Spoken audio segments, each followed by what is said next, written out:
video mode. Right, my name is Frazier Nyasulu, your instructor for lab. Get away this, but since I have to talk a lot, I've pulled it down. And in lab, of course, get away these safety goggles. And here are mine. And if you're in lab, you'll be doing the same. Just a few notes about what's going on around me here. We're still in the old labs. Some of you might not know, but we have new chemistry teaching labs.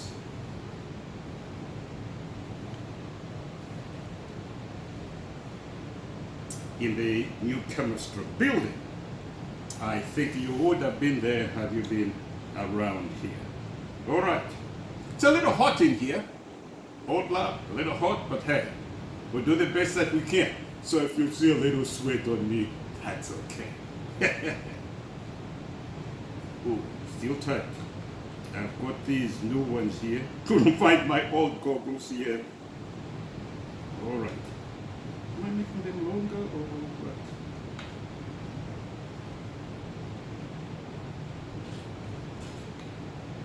All right. There we go. Appropriately dressed. The first order of business is, in this case, just a simple app, measuring the mass, learning how to use a mass balance. So let's move over to the mass balance, way over here. I apologize for these old bags that are here. These are spring students who left after spring break and never came back. And so we have all their stuff, their lab coats, their goggles in there. And so we're not allowed to throw them away until the students actually get them back. So here then is a mass balance. A little dirty, I don't know. I apologize for that. It reads through to the 3 decimal places there. I'll now put on, as the instructions say, put on a weighing boat. And it will read some mass here, 4.346 grams. And then I'll now hit tail. You'll notice what it says. Although it had that mass, it then reverts to 0. If I then need to measure mass of a penny, there's some dirty pennies in here. All right. Put it in there. You can now see that, and then if you can, you then record that mass 3.038 grams. So that's how basically we use a mass balance. Straightforward and easy. Moving along, my friends, moving along.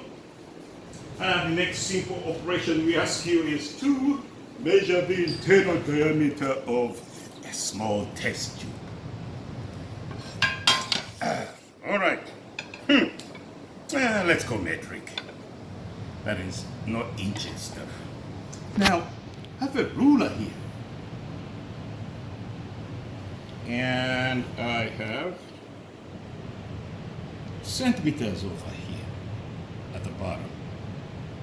What you see is if I try and sort of put it in the middle there to sort of find where the middle is, and then try and read off what the number is as best as you can. Remember my conversation with you about reading to the nearest, the last digit should be estimated. So the trouble is finding the middle, and then of course placing the beginning at whatever the start point is. And so can you read that and say what number it is? So some challenges there. And so the lesson here is some measurement systems present challenges. All right. I could, on the other hand, use a digital caliper. Here's a digital caliper. And I can press on. Hopefully the batteries are alive. And it reads some number. And I can move, make sure I undo this little button here. I can move it to there and then say, it's still reading a number. And it should be 0. So I then press 0. Now it goes to 0. All right. Now I can think about how to measure the internal diameter of a test tube. You'll see here the choice of this trying to do that. Same issues like in the last measurement, but here we have an option to do this.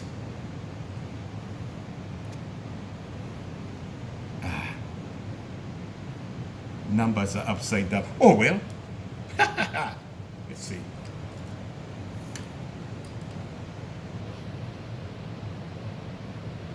What unit are we using here? We're using millimeters, centimeters and millimeters. So it's whatever number point, whatever it is. And so those are actual millimeters. So this records to 0.01 of a millimeter.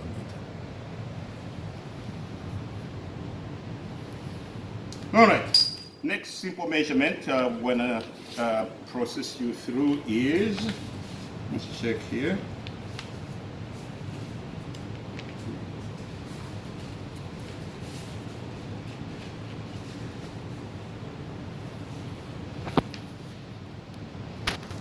Is the measurement of temperature, and in this case temperature of water in a small beaker. So I have here a data logger. Data logger works along with a sensor, and so in this case we pick up the temperature sensor.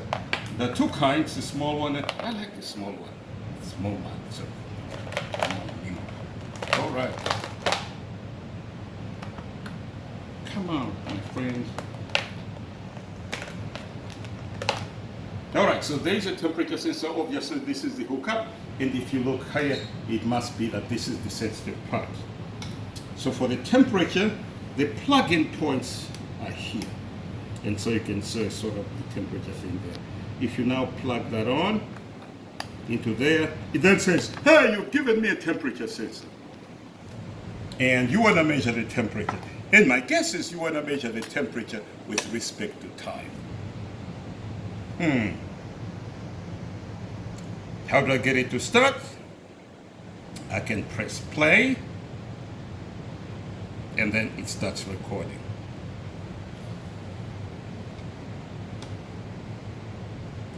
Starts recording. Can press play again, it stops.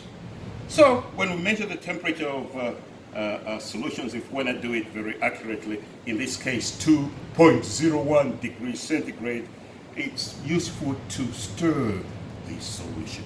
So a little stir bar here that you guys would have in your drawer. I'll then put it in, and then I'll stir the solution. And you want to stir it until it creates some sort of vortex, which is in the middle there. All right, so I take my temperature thing here, and I put it in, and of course give it time to stabilize.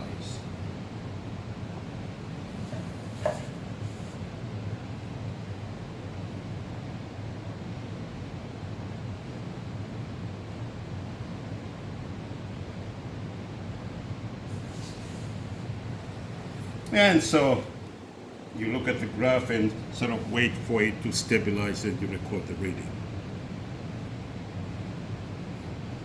Now, what we want to do here is I'll get out of this mode.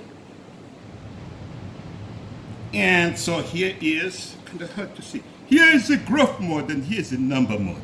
Sometimes the number mode is easier to work with. So let me switch to that then, by using these here. So right now it's that, and I switch to that and press check. So that's the temperature of our water, but that's to 1 decimal place. How do we make it go to 2 decimal places? If I just say check again, and I press check again, it says, among other things, data properties. So I scroll down to data properties, and then it says, what do you want to do? Well, in this case, I want to increase the number, so I go down to, it says number of digits of there. And then if I hit plus here, it increases it. And then if I press OK, now we are 2 decimal places. So 25.23 degrees centigrade is the temperature of our water or solution that's being stirred on the beaker. Huh, no wonder I'm hot. 25 degrees is pretty hot. If that's the temperature of the water or the solution, actually water from the pipe, you can guess how hot it is in here. All right, so that's the temperature thing. Next, I think it wants us to just look at understanding the workings of a Bunsen burner. Bunsen burner. All right, that operates from natural gas. There it is. And so it's hooked up in that location. First thing, of course, smart thing to do is to watch through the pipe and make sure there are no obvious breaks. You don't want the gas leaking at various points. And so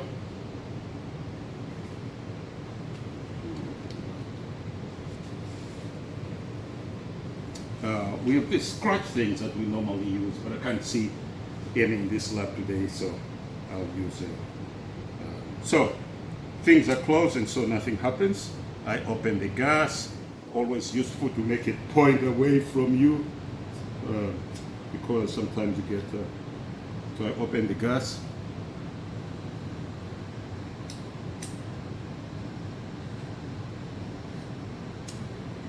There it is. I can increase it. Am I going the right way for increasing? Yes, I am. And I want you to observe what happens when I decrease the air intake. So down here is the control height of the flame, and here by turning that, you actually change the air intake. So you see here is I actually go this way.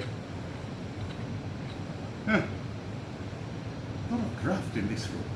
You see a little of yellow, and then as I increase the air intake, you get a better color. So the idea generally is to get it as colorless as possible. Wow, a lot of draft in here. I don't know what to do. Huh. So it's gonna go off. So anyway, that's the Bunsen burner.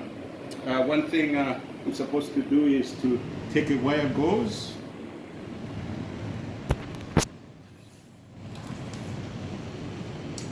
and then kind of profile. Of course, you gotta hold it with something long because that'll be hot and it's a metal and it conducts it. You know that.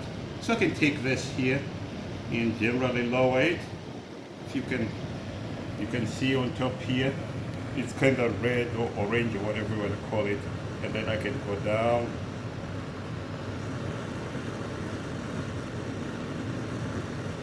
And I want you to observe what's happening right in the middle of the flame. Sort of going whitish. Then I go away, you can see what happens. And I go down, see what happens. And so that gives you an idea of the profile in the temperature.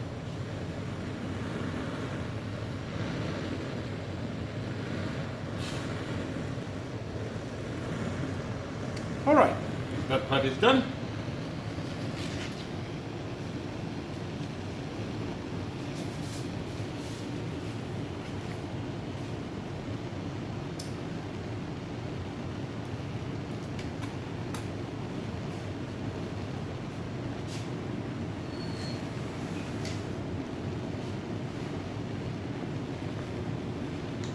Something here.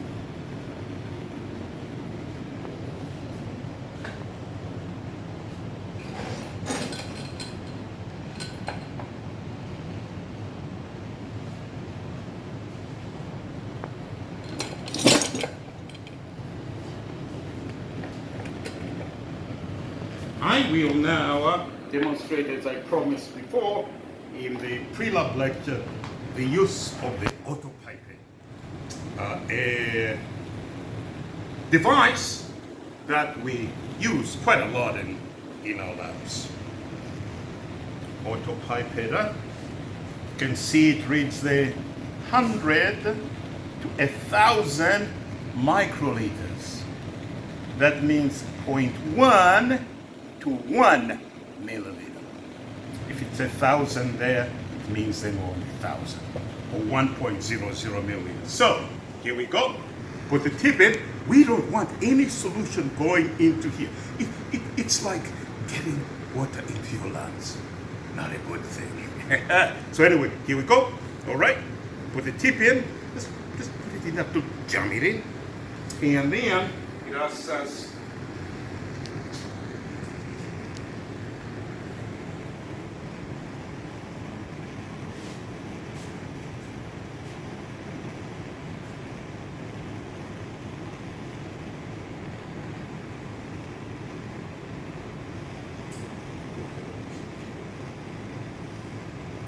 all right, that's us to add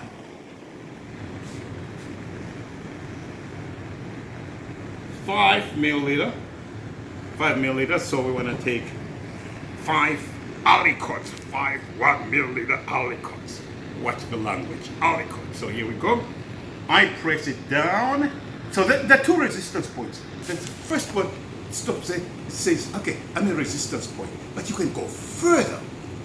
So there are 2 resistance points. In order to get the right volume, you stop at the first.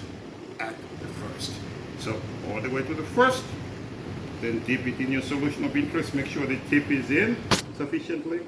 Pull it out slowly. 1, 2, 3. Then push it out. So again. 1, 2, 3. Pump it out as many times as you need to get it all out. First resistance point in the solution, pull it out.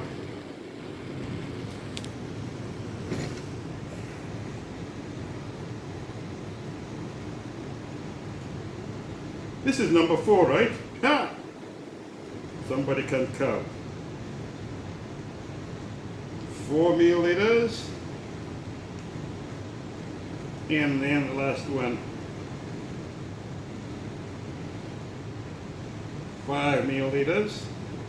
At that point, remove the tip, especially if you're gonna lay this down, so that there's no chance of any liquid going into the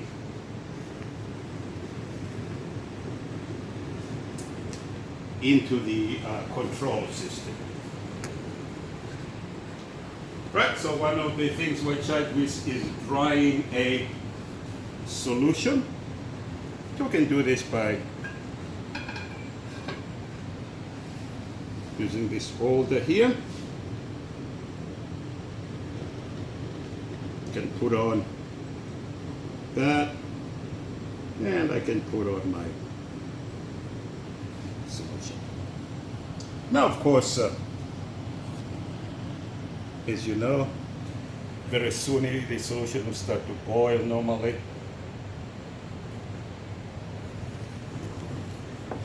And when we do a lot of serious work, we don't want anything or any of the solid falling out. But we don't want to lose anything that's part of what we need. And so it's important to be able to control the operations. So you can see, hopefully now we're starting some boiling going. And so of course, I'm watching it, and the easiest way to control it when it gets out of hand is to just remove the flame. Bring it in, remove the flame, and that way you can control any potential spillage.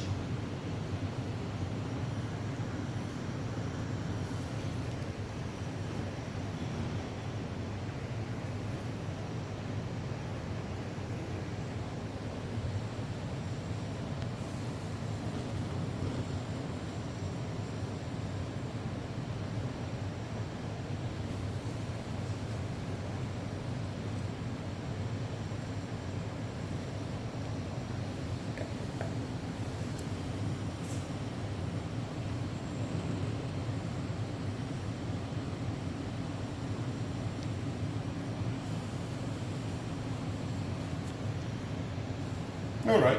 I don't know if we're gonna wait for this all the way, but essentially, as it gets to the end, it will start to sputter as it dries out, and that's when we do the in and out, until we're satisfied that we have dried it completely. But to save time, since nothing unusual here happens, I will stop here, and so at that point, we said that we must close the gas line. Let me pause.